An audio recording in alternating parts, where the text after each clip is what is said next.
pagi. Hari ini saya akan menjelaskan sedikit tentang konsep faktor yang mungkin nanti akan kita terapkan pada saat kita menyelesaikan problem seperti faktor persekutuan terbesar atau greatest common divisor, terus habis itu ada kelipatan persekutuan terkecil, dan bilangan prima. Tiap saya ngajar mahasiswa baru, sering banget nih saya nanya, gimana sih cara kamu ngitung faktor persekutuan terbesar gitu. Sebagian besar mahasiswa itu kalau disuruh ngitung FPB, misalnya FPB antara 12 dan 15. Yang mereka lakukan adalah mereka akan membuat pohon faktor. 12 dibagi 2 ada 6. 6 dibagi 2 lagi menghasilkan 3. 3 dibagi 1 ya udah menghasilkan 3 lagi. Kayak gini. Terus habis itu ada lagi 15 itu 3 sama 5. Kemudian dari 12 sama 15 ini dicari nih faktor yang sama. Oh, kita nemu 3 gitu ya ternyata. Ternyata FPB antara dan 15 adalah 3. Cara ini tuh sangat common ya, sangat biasa bagi kita manusia gitu ya, karena gampang banget dipahami, bisa dilihat secara visual gitu. Tapi apakah cara ini solutif untuk komputer? Ya, yang jelas kita itu tidak bisa tiba-tiba menyuruh komputer, hai komputer buatkan pohon faktor gitu ya. Kecuali kita itu menjelaskan ke komputer dulu tentang apakah faktor itu sebenarnya gitu. Oleh karena itu, pada pertemuan hari ini saya akan menjelaskan dulu tentang apa sih faktor dalam sudut pandang komputer. Berikut definisi faktor kalau dalam bahasa matematika. Jadi faktor adalah sebuah bilangan bulat yang menjadi pembagi bagi bilangan bulat yang lain. Bilangan A disebut faktor dari bilangan B jika B habis dibagi A. Dalam bahasa komputernya adalah A dan B adalah integer. Integer kan bilangan bulat ya. Kemudian integer A disebut sebagai faktor dari integer B if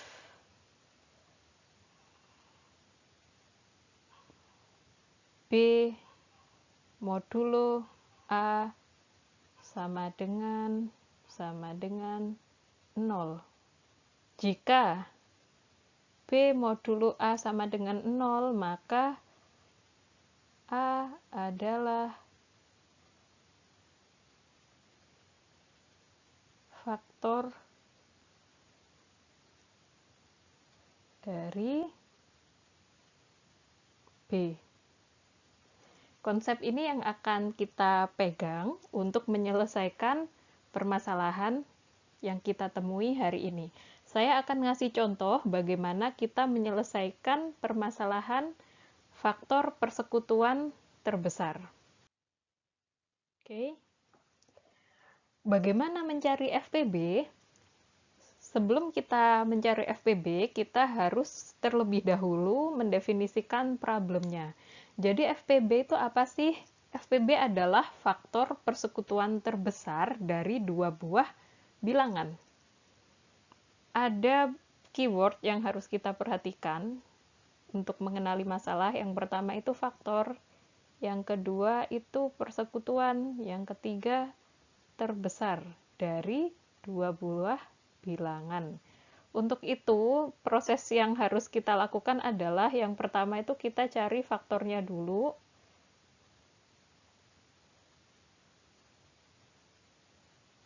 Setelah cari faktor antara bilangan satu dengan bilangan yang lain, kita mencari faktor persekutuan atau cari faktor yang sama.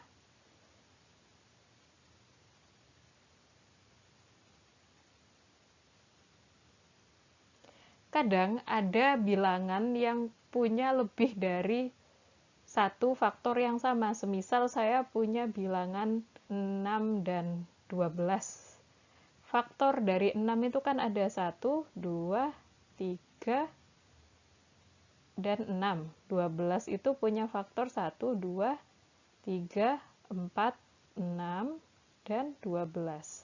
Nah, kalau kita lihat kan ini ya 1 sama, 2 sama, 3 sama, 6 sama. Mereka itu punya 4 faktor persekutuan. Nah, yang disebut FPB adalah faktor persekutuan terbesar. Jadi kita melihat yang terbesar di sini ada 6. Makanya FPB-nya 6 dan 12 is 6.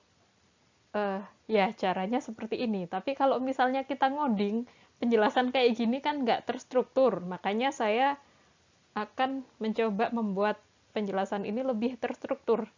Nah, penjelasan yang terstruktur ini bisa kalian ikuti kalau kalian ngerjain KPK sama bilangan prima. Jadi yang saya minta ketika kalian ngerjakan problem solving adalah cara yang terstruktur seperti di slide berikutnya. Pada slide sebelumnya, kita itu kan belajar untuk mendefinisikan problem. Nah, pas ngerjain KPK sama bilangan prima, kalian juga harus seperti itu. Kalian definisikan dulu problemnya. KPK itu apa sih? Bilangan prima itu apa sih? Sampai kalian ngerasa itu jelas, kemudian kalian mendefinisikan subproblem. Nah, apa subproblem kita? Biar kita nggak bingung, kita hari ini tuh disuruh mencari FPB dari bilangan B dan C. Bagaimana caranya? Untuk mencari FPB, permasalahan terkecil yang harus kita selesaikan adalah mengecek apakah bilangan A adalah faktor dari bilangan B. Setelah itu semua bisa kita lakukan, langkah selanjutnya adalah mencatat semua faktor dari bilangan B. Nah, langkah pertama dan kedua ini masih berkaitan dengan satu bilangan aja. Kalau ini misalnya udah berhasil, baru kita terapkan ke bilangan C, sehingga kita punya daftar faktor untuk bilangan B dan bilangan C. Jika kita mencari faktor bilangan B dan bilangan C, bagaimana kita menemukan faktor persekutuan dari kedua bilangan tersebut, gitu ya. Jadi misal kita udah dapet faktor bilangan B dan faktor bilangan C nih. Setelah itu kita nyari faktor persekutuannya. Nah, kalau faktor persekutuan sudah ditemukan, bagaimana kita mencari angka maksimalnya? Di subproblem terakhir inilah kita menemukan jawaban akhir, yaitu angka maksimal dari faktor persekutuan yang bisa kita sebut dengan FPB. Kita selesaikan subproblem ini satu persatu pada slide selanjutnya. Nah, ini adalah persoalan yang terkecil dan paling mudah dijawab. Bagaimana mengecek bilangan A adalah faktor dari bilangan B? Seperti yang dijelaskan tadi bahwa bilangan bilangan A menjadi faktor dari bilangan B jika B habis dibagi A. Atau dalam bahasa pemrogramannya, kita menyebut bahwa if B modulo A sama dengan 0, maka A adalah faktor dari B. Ini sudut pertama yang kita tulis. Kita lanjut ke permasalahan selanjutnya kalau ini sudah dirumuskan. Oke, tadi kan kita udah menemukan cara bagaimana mengecek apakah bilangan A itu termasuk faktor dari bilangan B. Nah, jawaban dari persoalan tadi kita gunakan untuk menjawab persoalan yang ini dengan melakukan perulangan. Nah, bagaimana sih mencatat semua faktor dari bilangan B? Misalkan B itu adalah angka 8 ya. Nah, jika kita diminta untuk menghitung faktor dari 8, cara paling mudah adalah dengan mengecek angka mulai dari 1 sampai 8, satu persatu untuk memastikan apakah angka tersebut adalah faktor dari 8. Kayak gitu. Kalau misalnya ditulis di atas kertas ya seperti ini. Angka kita increment dari 1 sampai 8. Kemudian kita cek satu persatu nih, 8 di modulo angka. 8 modulo 1 sama dengan 0, 8 modulo 2, 0, 8 modulo 3, sisa 5, 8 modulo 4 juga 0, 8 modulo 5 itu sisa 3, 8 di modulo 6 sisa 2, 8 di modulo 1 sisa 1, 8 di modulo 8 sisa 0 juga. Nah, kemudian dari sini tuh kita tahu bahwa yang modulonya di modulo angka hasilnya 0 itulah yang termasuk faktor dari angka 8. Kemudian kita simpen di tabel faktor. Ini tabel faktornya. Tabel faktor berisi angka ini 1, 2, 4, 8. Jadi output dari subproblem ini adalah tabel faktor yang memuat faktor dari angka yang dicek. Untuk kasus ini contohnya kita adalah angka 8. Setelah ini sudah berhasil dilakukan, kita ngapain? Kita lihat di slide selanjutnya. Bagaimana mencatat semua faktor dari bilangan B?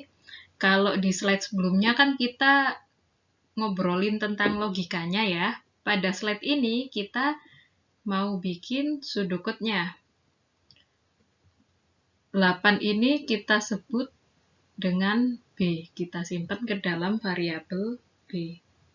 Kemudian kita kan ngecekin ya apakah angka 1 sampai 8 ini termasuk faktor dari si B ini. Kalau melihat dari sini kan kita melihat pengecekannya berulang, makanya kita harus pakai loop. Gimana pakai loopnya? Ini kita pakai while aja ya. Saya mulai dengan membuat integer i. Kita mulai i-nya dari 0.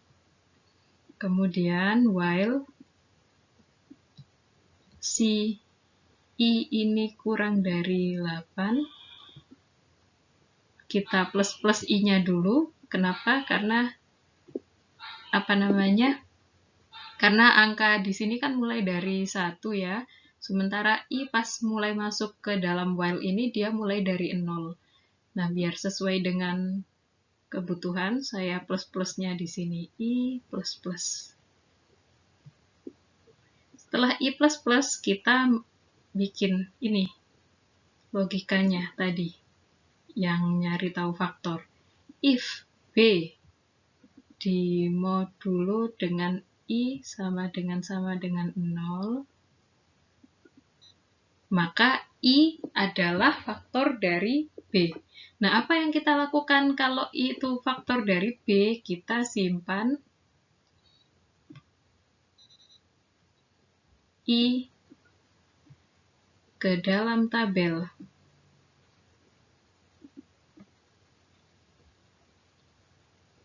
Tabel apa? Tabel faktor b.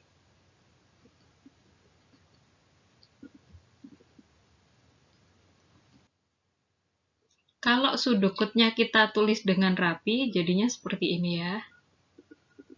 Nah, ini sudokut untuk mencatat semua faktor dari bilangan B. Apakah cukup?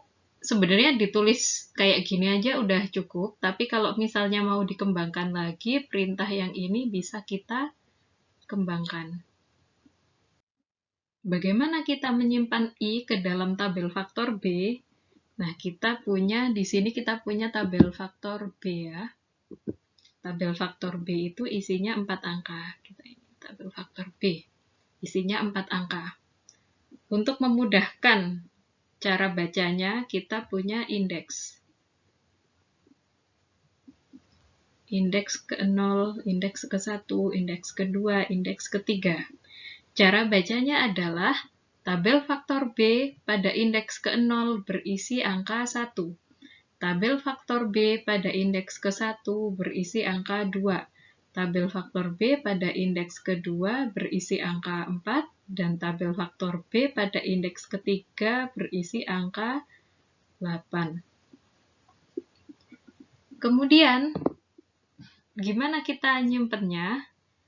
Tabel ini kan diisi mulai dari indeks ke-0. Maka saya bikin variabel di sini. Integer index sama dengan 0. Tiap kali B di modulo I sama dengan 0, yang artinya I itu adalah faktor dari B, yang kita lakukan adalah kita mengisi tabel faktor B. Caranya gimana? Tabel faktor B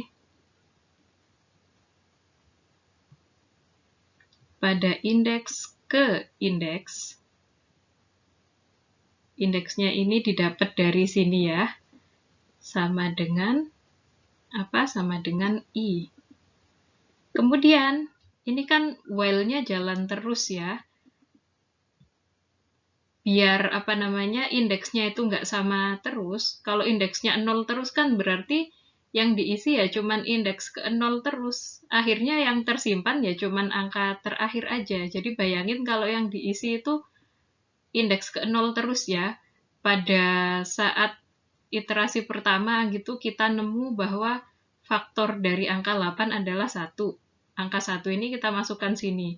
Kemudian kita nemu angka 2. Angka 2 ini kita masukkan sini lagi. Nemu angka 4. Angka 4 kita masukkan sini. Angka 8 dimasukkan sini. Akhirnya yang kesimpan paling akhir ya cuman 8. Dia menimpa angka-angka sebelumnya. Biar hal tersebut tidak terjadi, maka indeksnya harus kita geser ke kanan.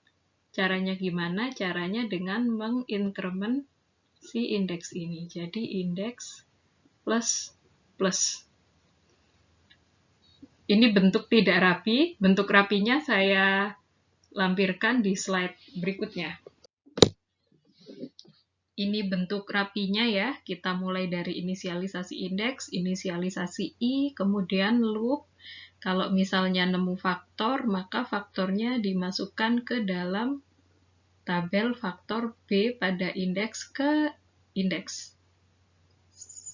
Seperti itu, kita lanjut ke slide selanjutnya.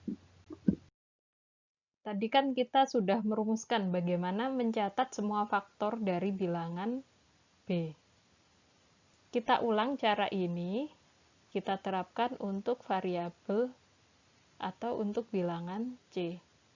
Nah, kalau bedanya antara yang kiri dan kanan itu tabel faktornya. Kalau untuk yang B ini disimpan dalam tabel faktor B, yang C disimpan dalam tabel faktor C. Di while ini ya, rujukannya kan B, terus habis itu di while yang ini kita ke variabel C. Sebenarnya kalau kita sudah kenal konsep function, ini bisa dibikin function, tapi karena kita masih sampai ke for, ya kita pelan-pelan aja, jangan lari ke function dulu, kita ulang aja codingannya, habis diterapin ke B, kita terapin ke C. Lanjut. Bagaimana mencatat faktor persekutuan dari B dan C? Anggap saja B-nya itu 8 ya, terus C-nya 12. Ini tabel faktor B. Ini tabel faktor C.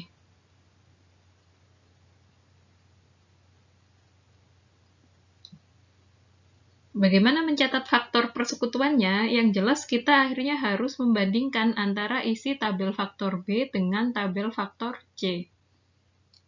Membandingkan seperti apa?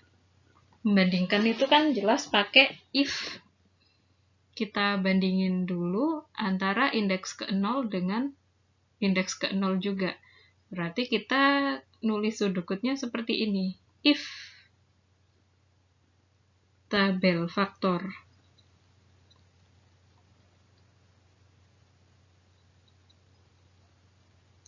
B pada indeks ke-0 sama dengan tabel faktor C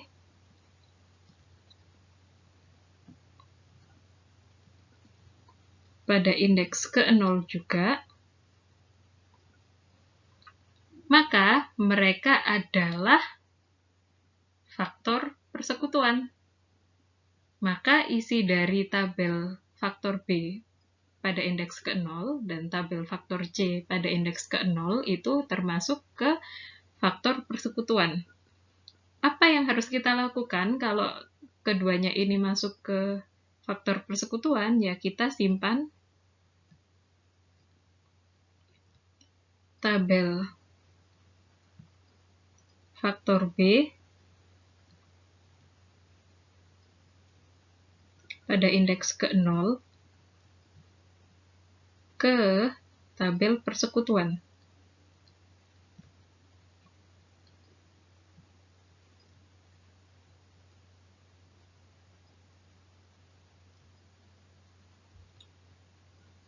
Oke, ini cuma satu langkah. Padahal kalau kita itu pengen mencatat semua faktor persekutuan, kita harus mengulang langkahnya. Ini disamain dengan ini, dibandingin lagi dengan ini, bandingin lagi dengan ini, dan ini. Kemudian berlanjut ke ini, dibandingin sama sini, dan seterusnya. Sampai pada indeks ketiga ini, kita bandingkan semuanya dengan tabel C mulai dari indeks ke-0 sampai indeks terakhir. Gimana caranya? Kita lanjut. Ini nanti sudut-kutnya saya rapikan dulu tulisannya biar kita bisa baca dengan nyaman. Dari slide sebelumnya kita mendapatkan sudut-kut ini. Ini sudut-kutnya artinya kita mengecek apakah isi dari tabel B dengan tabel C pada indeks ke-0 adalah sama. Kalau sama, kita simpan ke dalam tabel persekutuan. Kode ini cuma dilakukan sekali. Sekarang kita berpikir bagaimana biar ini dilakukan berkali-kali, bagaimana biar kita itu bisa membandingkan isinya ini dengan isinya ini, kemudian dilanjut ke isinya sini, sini, sini, sini, dan sini. Kalau kita ngomongin perulangan, kita selalu bicara tentang loop. Dalam loop ada for dan while. Karena kita itu pakai tabel yang ukurannya tetap dan tidak berubah, kita pakai for. Nah, indeksnya tabel ini kan mulai dari 0 ya. Kemudian tabelnya itu berukuran 6. Kita mulai dari sini, kita bikin for. Integer i sama dengan 0. I kurang dari 6. Kemudian i plus plus.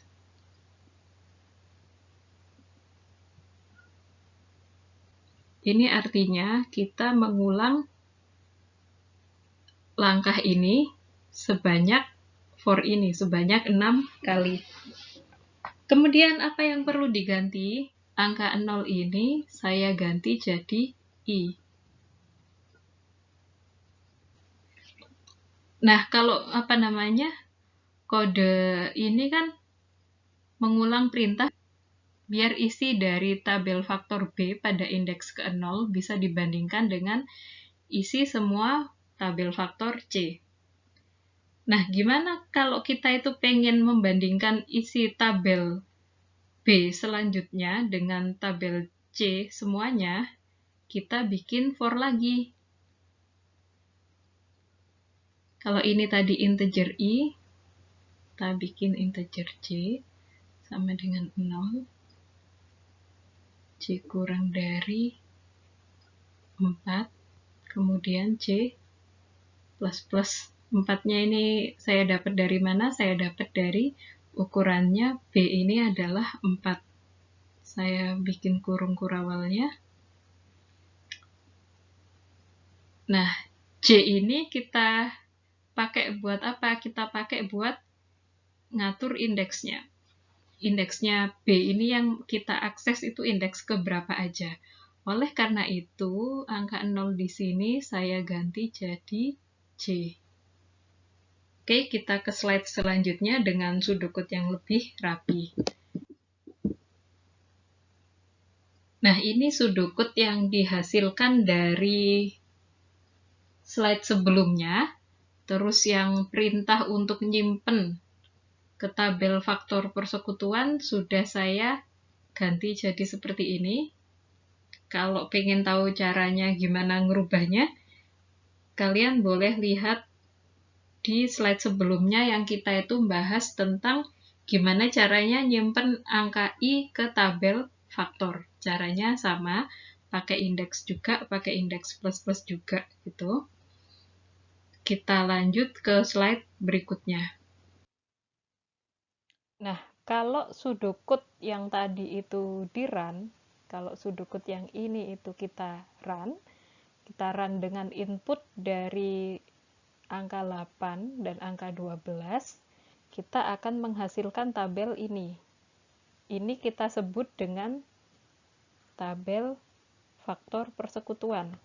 Tabel faktor persekutuan isinya adalah 1, 2, dan 4. Artinya dari angka 8 dan 12, faktor yang sama adalah 1, 2, dan 4. Nah, gimana nyari faktor persekutuan terbesarnya? Langkah terakhir ada di slide selanjutnya.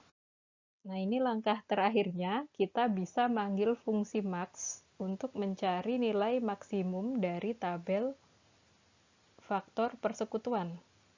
Untuk nyari nilai maksimum dari ini, dari 1, 2, dan 4. Di bahasa C++ udah ada fungsi untuk max, tapi kalau misal kalian bikin sendiri buat belajar, itu nggak apa-apa banget. Hasil akhirnya adalah angka 4. Jadi hasil akhir dari ini, FPB 8 dan 12 adalah 4. Itu penjelasan tentang sudokut yang bisa kita buat. Di slide selanjutnya, saya akan menggabungkan sudokut yang kita bikin dari slide paling awal sampai slide terakhir ini. Kita lanjut ke slide berikutnya. Ini hasil gabungannya. Yang pertama kita cari faktor dari bilangan B. Blok kodenya dari sini sampai sini. Kemudian kita cari kita cari faktor dari bilangan C. Blok kodenya di sini.